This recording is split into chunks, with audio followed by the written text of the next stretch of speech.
here, I had some sponsors that said, okay, we'll bring you to Mexico, we'll bring you to Colombia, we'll bring you to Chicago. To tell you the truth, I don't know how I got here from where I was. But I know I was already destined. I was already going in the direction. I was never really about what everybody else was doing. It was like, wait a minute. We're just walking out to the playground and we're just going to play. Well, before we go out in the playground, I'm going to see what kind of shit I can get into before I go out to the playground. That's what I did sometimes. Well, yeah. Okay. This thing can go 140 miles an hour. Yeah. There's still people on the playground who are oblivious to the reality of this world.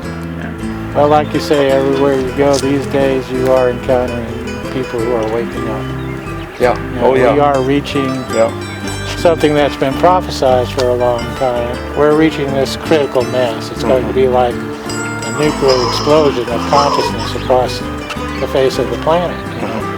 And there's going to be so much of a ripple vibratory effect from achieving this critical mass. Okay, I might need your help on something. You gonna do some rolling? You gonna do some stuff this morning? Mm-hmm. Okay.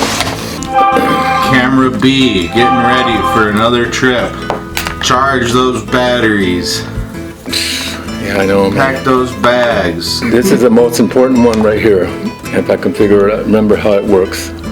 Some people say decolonizing my diet. I think spiritually and mentally, politically, I'm pretty well decolonized, I think. The food is a more challenge. To decolonize your food diet. Well, what does that mean? What is decolonization of your food diet? If we ate our traditional foods from over 100 years ago or 200 years ago, that's usually a pretty good diet. The tepary beans, the nopales, maybe wild game, rabbits, deer, javelina, whatever kind of birds, pheasants, quail, doves. I want to go eat armadillo sometime. But sometimes they say that some of those things are protected species, but at the same time, people got to exist and would try to not over-harvest these animals that there's not a loss for everybody, that everybody in San Francisco could eat an armadillo. That would be impossible. Or any other city.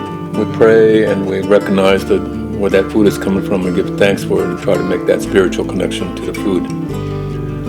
So these are the things that we're talking about when we're talking about decolonizing diet. Maybe it's a pre-Hispanic food. But then there's a lot of food that comes from Europe and different places around the world that can be healthy for you, like lettuce and stuff like that. Really, garlic and things like that was not native to this territory. But garlic is a something good to eat. Everybody knows that. You can understand this diet. We're just so used to eating certain things we're conditioned. As the saying goes, it's easier to change one's religion than it is to change what one eats, is the food that they're used to. But I'm going to give it a shot. I'm going to try to get a little healthier or a lot healthier and see if I can live a little bit longer than the average expectancy for a Mexican or Indian. I have not traveled for some time now. It's been good to be grounded, to see the plants, the animals, get into a regular routine of working on this little farm that has maybe about 50 fruit trees and about, I don't know what size it is, but it's 20 rows of different vegetables. Got too much is lettuce, arugula, cilantro, no cabbage unfortunately this year. So it wasn't a really super big garden. We had some onions, carrots, beets, turnips, radishes, broccoli. Unfortunately, no cauliflower this year. Between me and my son, who we make the planting plan together, I think we're going to try to be a little bit more organized next year and be a little bit more. With farming, you always have to be like a half a year ahead of time. Plan a half a year ahead of time. What are you going to do this summer when it's winter? And in the summer, what are you going to do in the winter?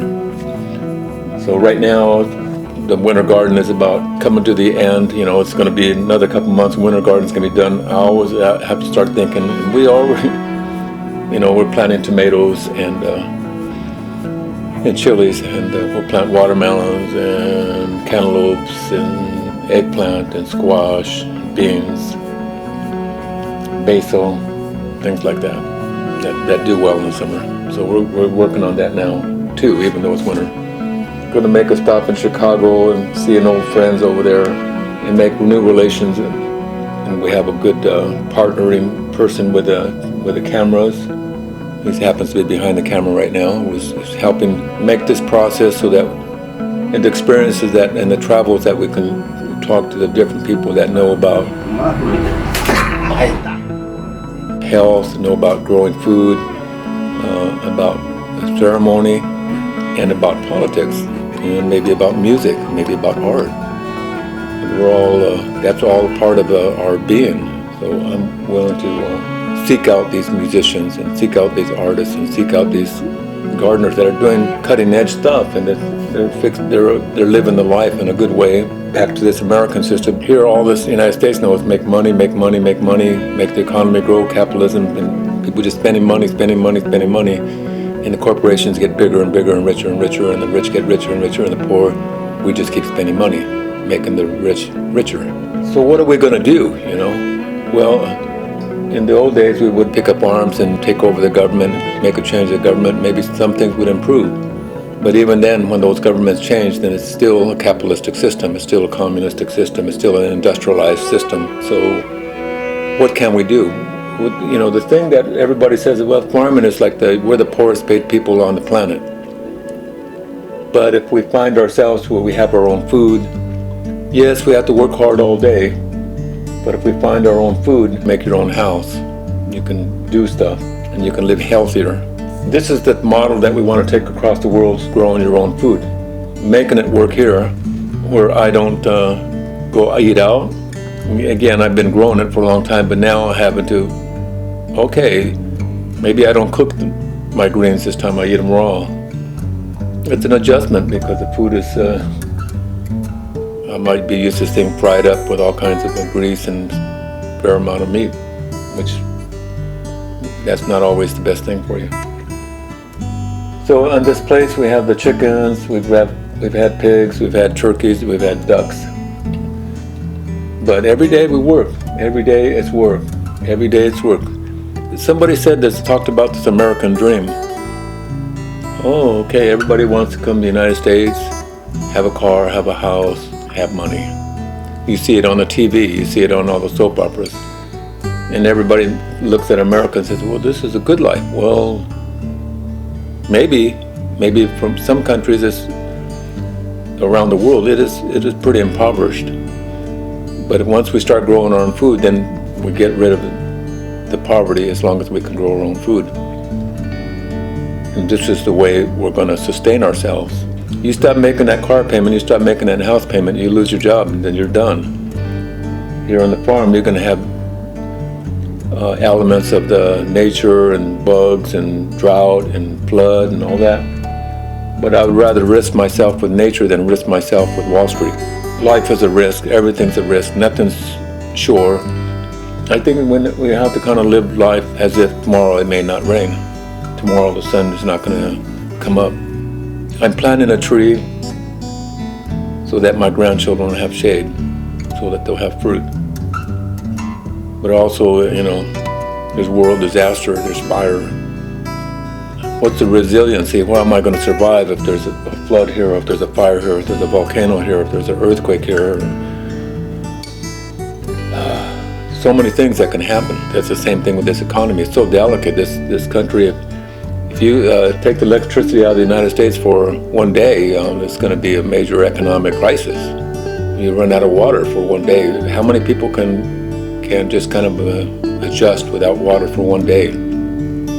Not take a shower for one day, not have water to cook with, not have water to drink for one day, or 2 days, or 3, or 4, or 7, or 11, or 12. Those that are sundancers, those that pray, have gone about those, and I think that makes us stronger. And we have to raise our children that way so they become strong. Otherwise, you might see some genetics families, some don't exist anymore. That family bloodline does not exist anymore.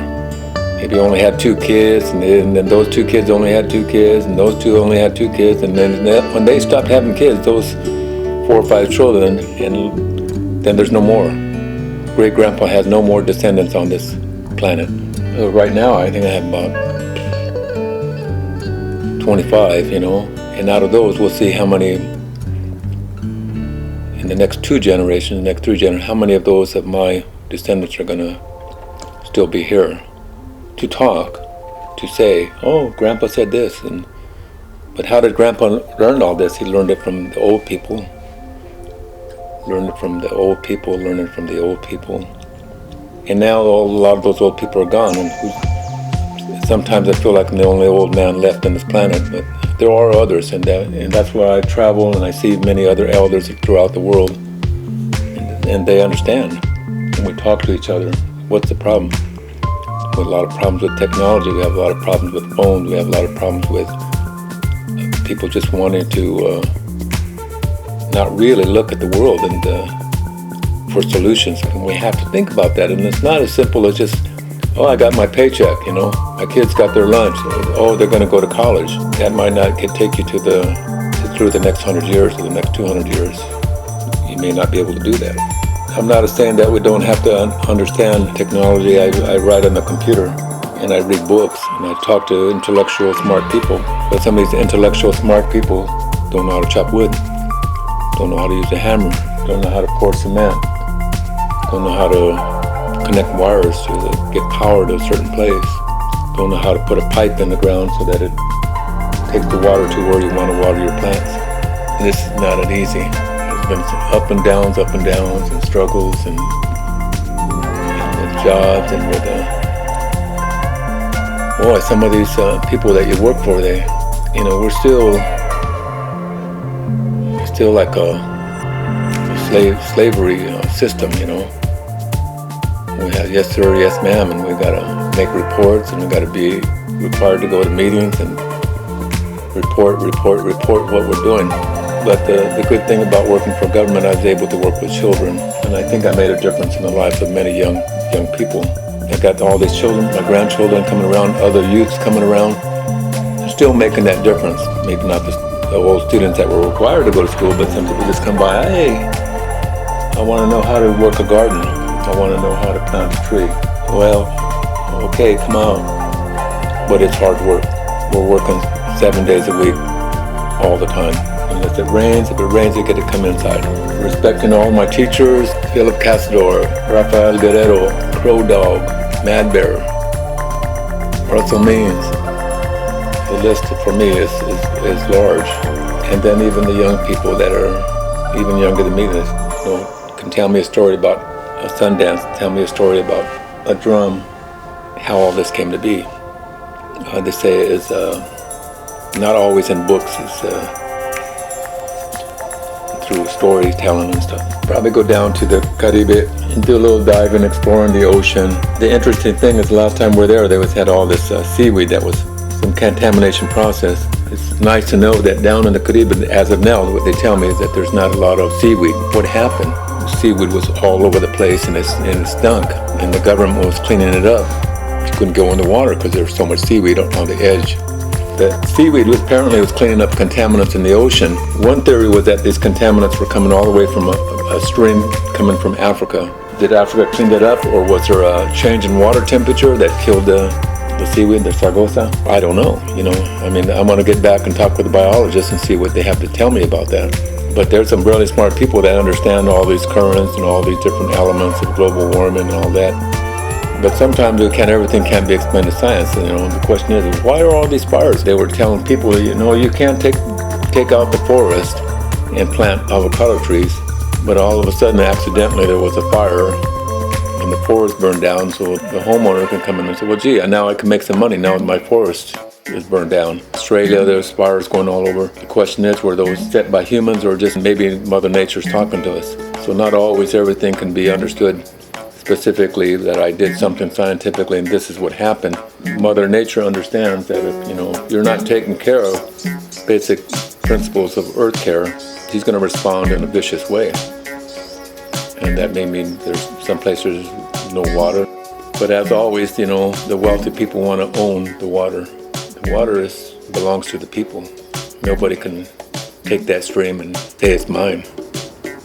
That stream of water, that lake of water, that ocean, it belongs to us, you and me, the world. And it's our job to take care of it. So this is where we're going to go. We're going to go out and learn. And I'm going to learn about my life, who I am, my health, my spirituality. At the same time, we'll go and maybe enlighten a few people that are lost about understanding this world. People ask me, what are we going to do? What's going to happen? All we got to do is pray all over the world. And that's what we got to do.